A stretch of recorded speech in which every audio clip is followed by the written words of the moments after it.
Bro இந்த மாதம் 700 சொன்னல. ஓகே சொன்னீங்களா 700?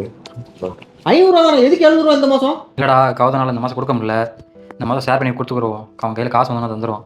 டேய், போன மாசம் தான் அவனுக்கு ஷேர் பண்ண, இந்த மாசம் வேறயா? கொடுக்க முடியாட்டா கும்பிட்டு காய் பண்ணி போக சொல்றா. சரி விடுங்க ப்ரோ, நான் தரேன் தானே சொன்னேன், நீங்கள் தான் பார்த்துக்கலாம்னு சொன்னீங்க. நான் எதாவது அரேஞ்ச் பண்ணுறேன் ப்ரோ விடுங்க ப்ரோ, நாங்கள் பார்த்துக்குறோம். மற்றவங்க சொன்னால் கூட பரவாயில்லடா. இந்த ரூம் எப்படி வந்து ஞாபகம் இருக்கா? ப்ரோ தமிழா ப்ரோ? ஆமாம் ப்ரோ, சொல்லுங்கள் ப்ரோ. ப்ரோ விஸ்டிங்கில் வந்தேன் ப்ரோ, ஒரு ஏஜென்ட்டை நம்பி வேலை தேடி ஏமாற்றிட்டான் ப்ரோ. சாப்பிட்டு ரொம்ப நாளாச்சு, ரூம் வேறு காலி ஒன்று சொல்லிட்டாங்க. 2 நாளாக வெளியில தான் ப்ரோ இருக்கிறாங்க. ரூமில் ஏதாவது தங்க முடியுமா ப்ரோ? வாங்க ப்ரோ, பார்த்துக்கலாம், நம்ம ரூம் இருக்குது. டே யாருன்னு தெரியாத நீ பாட்டுக்கு ரூம் போட்டுட்ருக்க. வர்றா பார்த்துக்கலாம், நம்ம தானே.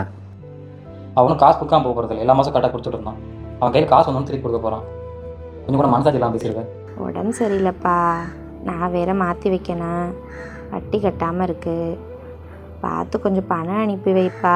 நீ ஒழுங்காக சாப்பிடு, உடம்பு பார்த்துக்க.